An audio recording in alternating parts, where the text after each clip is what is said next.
Hello and welcome back. We are in a slightly different location today, which is quite nice. We're in this little room and I have the amazing Steve with me. Hello. Hello. So Steve is, well, I don't know, how did we, How did we meet? yeah, I guess so. It was shortly after lockdown, wasn't it? Yeah, it was. And I signed up and we started working at Jets.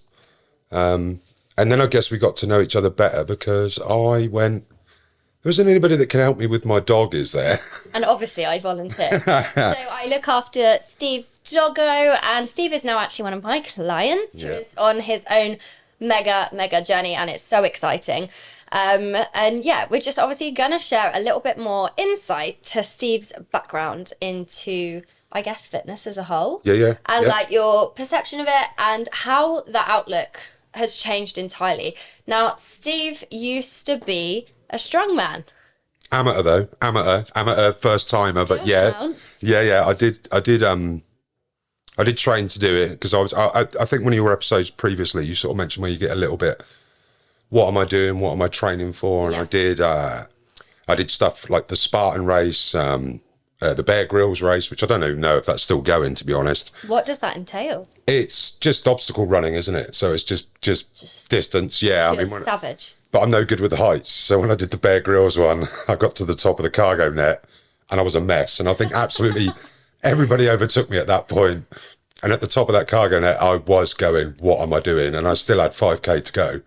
And because you're in it, you can't really stop. Yeah, once you're in it, once you're up there, you can't do anything. I'm stuck. That is it. I am there at the top of that net. And then I just got a little bit lost.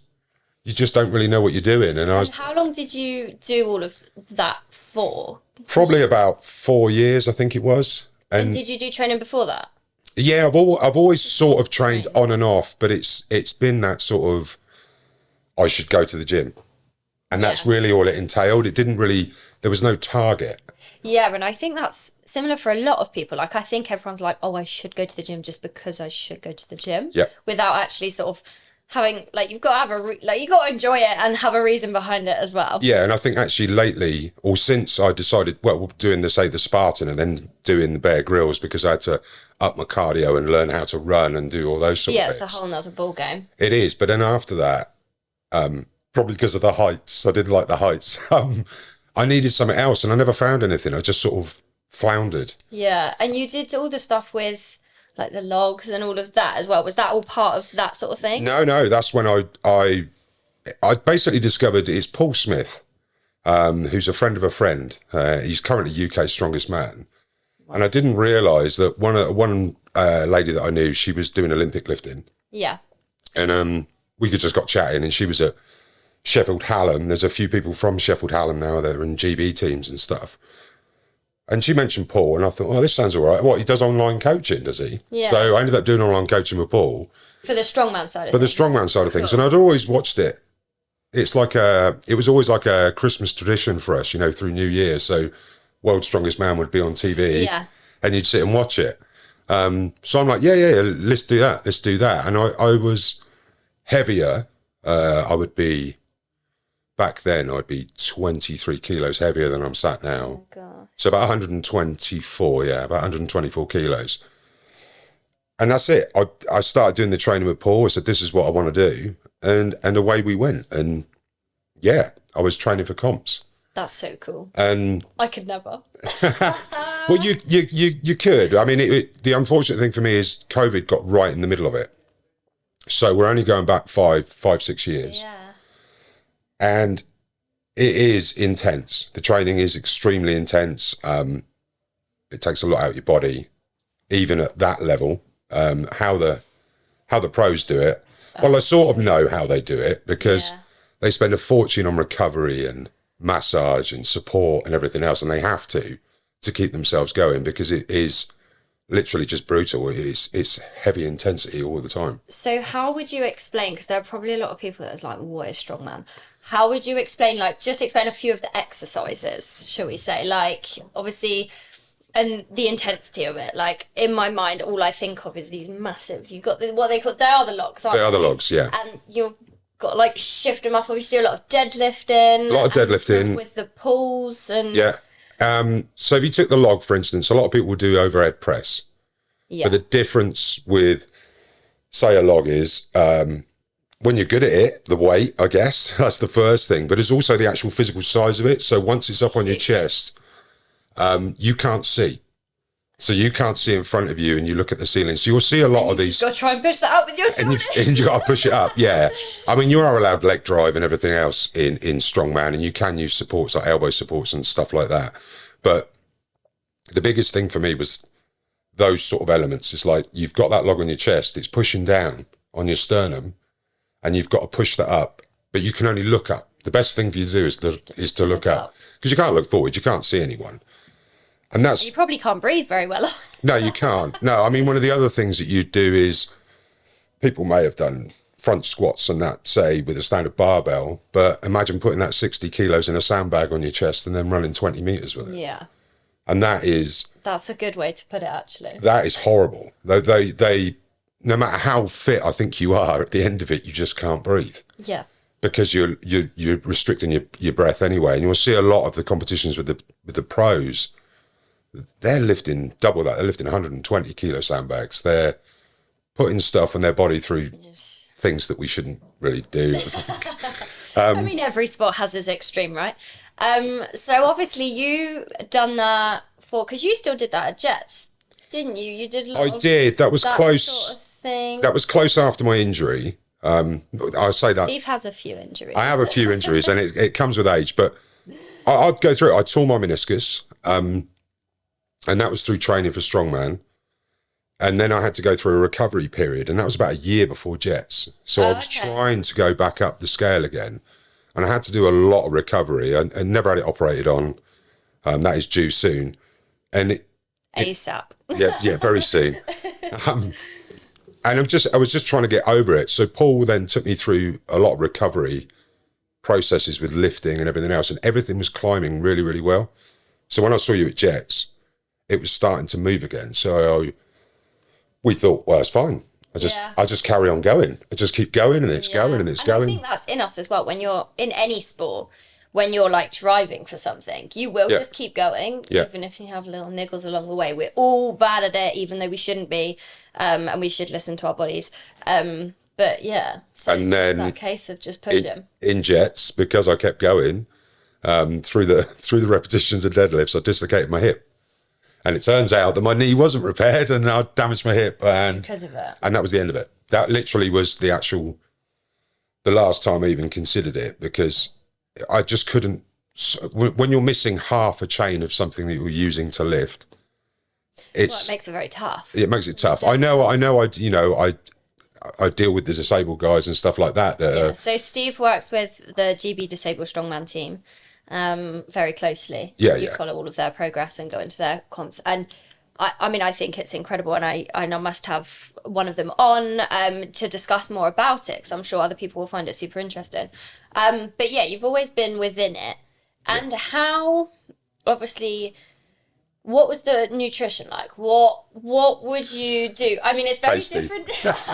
It's very different to what we now do, which obviously that's what we're going to go into. But what did you have to focus on anything?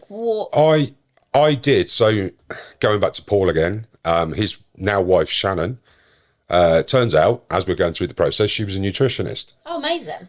I don't actually know what my calories were. I was given meal plans and meal books, which are absolutely fantastic. And I just went through them and pick and choose each day.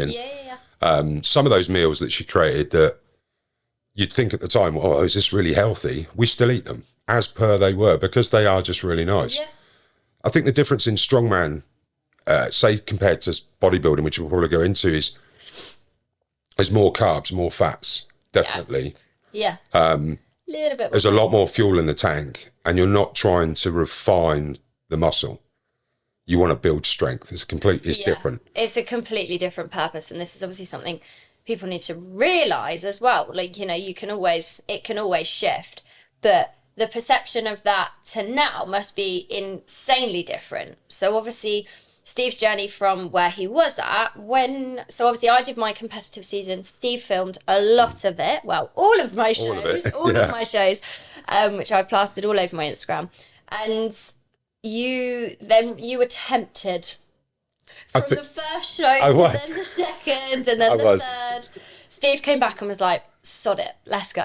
I think it was watching not only what you did, and going back to the bit where you look after Nelly, I'd been through your prep for 20 plus weeks. Yeah. Every Thursday I had an update. I looked after Steve's doggo Nelly. And yeah, we had a little catch up every Thursday. Every Thursday. Still do. And I literally went through that whole process with you. And I think I started getting into it way back. Yeah. But then when you go and see what you did and your results, you're like, whoa, you know, that's incredible. Yeah. And have I got the determination at the age of 51 to start thinking about that? Absolutely. Well, it turns out I might have. It's fascinating as well, and it probably following the journey through my bodybuilding journey to what you've always necessarily known with nutrition to building strength for the sort of comps that you did do or push for. It's entirely different in how we flip it. And probably I imagine that probably changed a lot as the time went on for a billion weeks of what it sometimes felt like. Yeah, I think. For me anyway.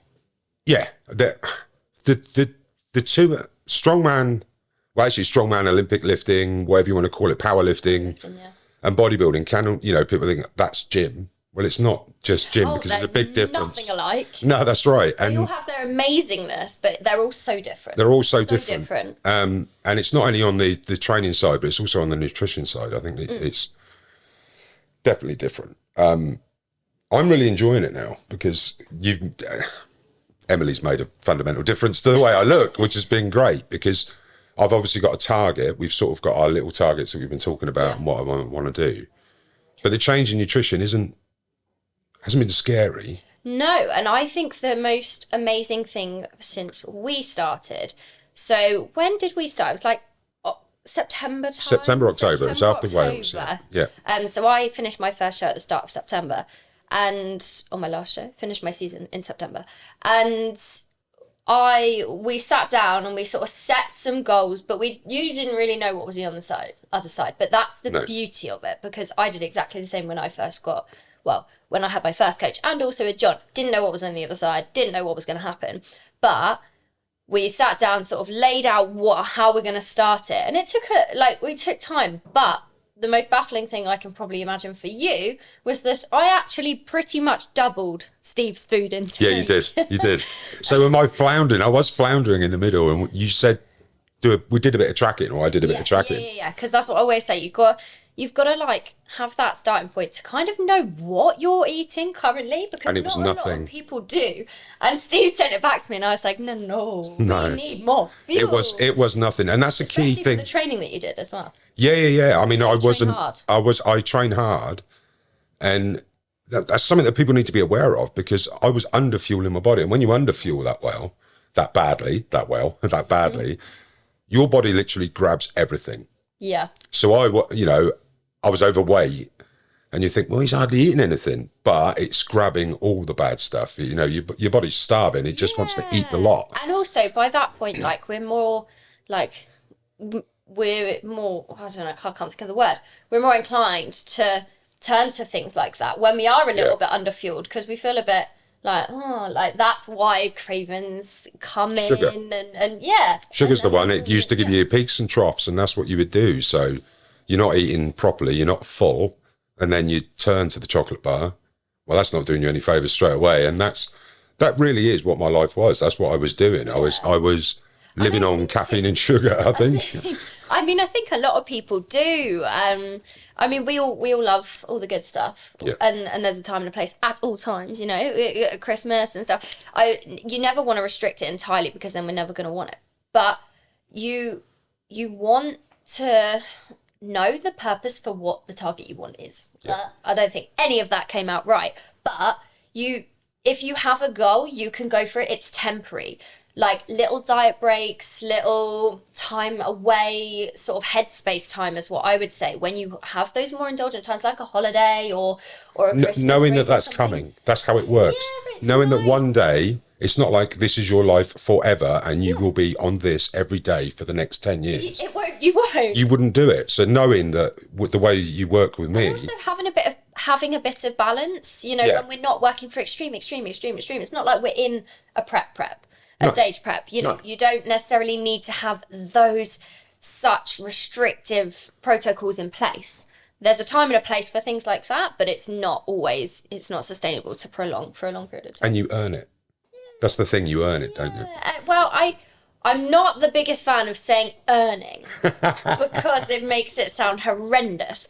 But I understand in the sense that it's so much like, I don't know, I'm going to use a cookie as an example because I'm cookie obsessed. But like the cookie tastes so much sweeter and so much better when like you haven't got it at your disposal all day, every day. I think I've going on to that nutrition, I think I've got to find my prime escape food. So when you let me go at Christmas, as it were, for the 2 days we were doing, I don't think much of it really worked because I just was in such this sort of, not a health kick, but just eating so well. And you get used to it. And also you just, it's just in everyday life. But I probably sound boring, but I'm not being boring. We were excited. The first off-plan meal I gave Steve, he had jam roly-poly? Or something like that. Yeah, it was, yeah. And then apple strudel or something like that. And my body just went, oh my word, what have you done? And it was just like sugar. It kept me awake for like 4 days. So it didn't really, but it's, you know, it was nice at the time and it tastes nice, but then my body was literally going, why have you done that? Yeah, you know? And sometimes our bodies can appreciate it. Sometimes they're not actually that fussed, and then it makes us realise when we sit on the other side of it, we don't need that as much as we think we do. And our heads work very, very different to what our body actually needs, which is always a bit of a shock. But I think the biggest shock for you as well, in terms of when I said I doubled food, we have got the carbohydrates. That took a while. Yeah, it did. To really, really grasp of how much you were intaking. Understanding them. Just really, truly understanding them. You've done that bit where you said... and around training. Like, for instance, don't be scared of bread. Right? You know, you've done that. You did that one with John, I think. You were talking about that. And it's really trying to... All those horrible diets that are out there that we don't mention or discuss or talk about, the ones that don't really work, they get you fearful of certain foods. And let's take bread as one of them. Yeah. And I think that's a massive one, and especially in diet culture. It is. And you sort of look at it all, and then once you learn and you scan and you learn and you get through it all. I think I've had tuna sandwiches 4 times now since that podcast with John. I literally went, bread's not evil and I love tuna. So that was... Tuna's great. Yeah. So there's bits like that I've really enjoyed. I've soaked it up. It's been absolutely fantastic. But I think compared to Strongman and now, I think people get the idea that strongmen, they eat everything. There's been too much in the social media where they're sat there eating a fry-up that would feed a family of 10. Yeah. They don't actually do that.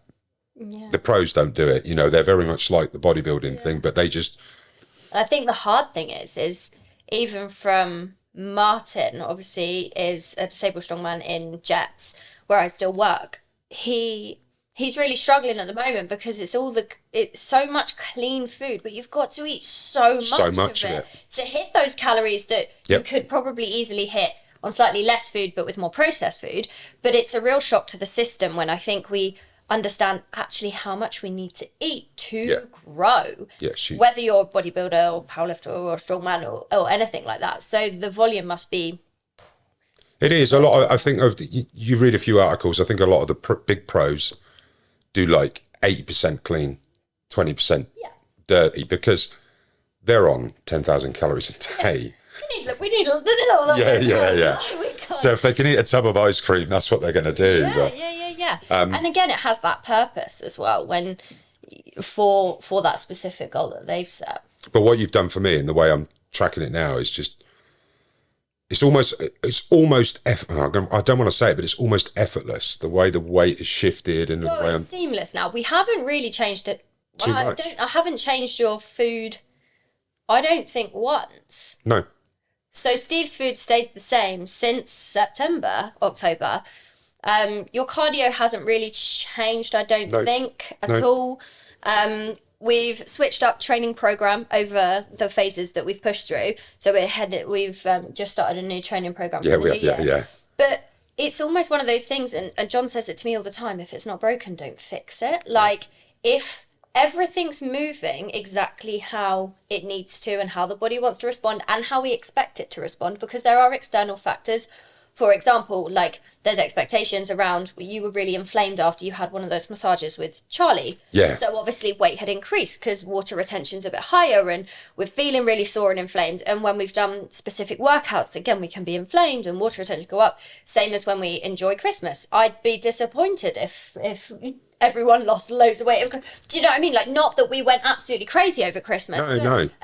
All it was, get back, normal routine. Okay, body's happy, we're back where I am. But Yeah. And it's no worries and it's been no stress. And I think that's been a change for you as well. Yeah. In terms of actually breathing and being human as well, and knowing that actually that changes nothing about that process either. No, I think for me the training, the physical training differences are training's very different. are humbling. We did a lot of work with training, and I think the biggest shock, I guess, for you was probably tempo and weight. Like, Yeah. Well, I always say to people and myself, like even John says it to me, well, I don't actually care what you lift. And obviously that was probably really weird for you to start with. It was, and it is, because you have to strip everything back. when you're dealing with intensity. So if you say strongman, your goal is to lift the heaviest thing Yeah. that's in front of you. I mean, they do so many for 60 seconds and stuff like that. And you train with that. That's your intensity. Yeah. And the sessions are, you'll see some people, I mean, the guys I train don't do it that way, but you'll see some say that strongmen are training at about 85% nearly every session of output, sort of. If you're going to do it as an RPE, like an 8 or 9 every time. I can't believe that's exactly true, because they'd have nothing left in the tank when they got to the final competition that they're training for. But they are literally, it's intense, and it's not about volume. Yeah. And that's what I'm finding with this now, is volume. Reps are Yeah. And it's also having that variety. Like, you have there are some things for staple sets, like your rep ranges of 8 to 12, but then we sometimes have the higher rep ranges of, heading into that 15 to 20 reps. And then You're doing the 15 to 20s to me now. I was like, and then you're doing 100 lunges, but it's fine because I do them too. And it's really baffling when you sort of give those rep ranges. I think it's just normalised that when people start the gym, sets of 8 to 10, 10 to 8 to 12. But actually, it's when you start playing around with those different rep ranges and different amounts of sets that it can really change the game of the intensity that you're bringing to training and how it flipping feels. Like, it's savage. Yeah, and then throw in the tempo. And then it's so if I was going to summarize very quickly between bodybuilding and saying strongman, strongman is painful. It hurts. And I would say that the bodybuilder, I don't like to say I'm a bodybuilder now, let's do that probably in 12 months. I'd say it burns, if that makes sense, because it burns. Everything burns. Your body just decides to stop. Yeah, and it's all about acid and everything else, and it's just like every muscle you got is just... And you can probably feel... What? I don't know, obviously I've never done anything strongman, and I don't intend to, but what... Obviously, when we push in bodybuilding and we're pushing to get a pump and all that blood flow, what... Does it feel like a pump in strongman? I'd say, do you know what I mean? I do know what you mean. I think... Does it feel similar? No, everything just seems to ache. It's like, the only way I can describe it is like, if you go, like, for instance, running with a yoke, and you're doing, when I was doing yoke training, and you're doing like 40 meters, so you're doing 40, but you're only going to do 20 at comp. At the end of that, you are, I was literally exhausted and everything hurt. Yeah. Whereas I think with the training we're doing at the moment, it's intense in its own way, but my recovery seems a lot easier. And once the recovery's over, nothing's broken. And also because you're prioritizing recovery, sleep, protein, all of that as well, and making sure that everything's lined up, ready to go. Everything seems, like we said earlier, just a little bit more clockwork and more seamless to follow, and especially on from the journey. And obviously we've come so far, and I feel like we're only just scratching the surface. I know. But yeah, you've come so far, and obviously we're trying to push for a photo shoot. I'm speaking this on here, so then it's got to be done. Well, that's been committed now, isn't it? Yeah. But and you can have those long-term goals, but equally there's no rush, which is what we've always said. Even from when we started in September, October, we said, there is no rush. And the goalposts can always shift from when you did strongman, from when you did more of those like run type things. Yeah. You don't always have to have the same goal. And also, it's never too late. I want to highlight, and I don't know how that feels for you to say it. Obviously, I can't really. It is never too late. It sounds really easy to say, just to sit here, but I'm 50. I've just turned 51, or 51 late last year, and it isn't too late. No. It just isn't. If you want to do it, you're only going to better your body every single step of the way, and the longevity of it, and understanding how the body moves, and you're inspiring your like friends and family as well. And that's incredible. Like, you don't just have to accept that you're, I don't like saying this, old and just don't have to do anything and you just want to sit and chill, because I know a lot of people your age think like that. Yeah, they do. You know, you can get up and move too. It doesn't have to be necessarily to the extent that Steve is, or what I do, or what necessarily John does, or anything like that. But if moving 3 times a week and just getting in the gym just to get on the treadmill or do some core work or something small, cool. Like, that's amazing for you and your body as well. And I think, and it is, and I think that saying that I've got the operation coming up soon, some of the questions they ask you, you sort of get that impression that people of my age will be sat still. And they said to me, are you able to go up 2 flights of stairs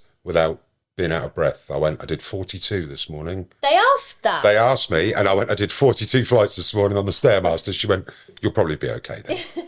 And it just highlights that actually when we have these little niggles and things, because, you know, as people get older, those things happen. That is natural. We've been through a lot. Our bodies get put through a lot in life.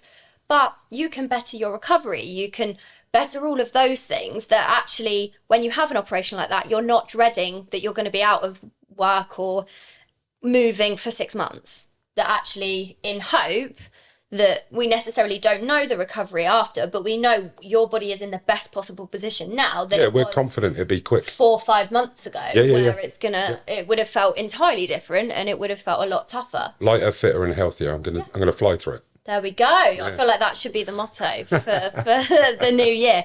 And it's been so good having you on. Thank you for having me. To talk about such different journeys that you've been on and where your head's at now and the incredible what's to come for this year. So more to come on the poddy, I'm sure, and more to talk about Strongman, as I'd love to have Martin and yourself in actually to talk a little bit more about that.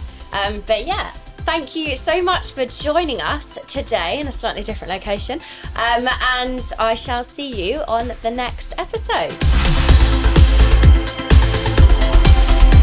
Hi, I'm Hayley Sims, and this is my book Dear Anonymous. It's about mental health, people's experiences that were around me and my own, and you can buy it on Amazon, Waterstones or Austin Macaulay website.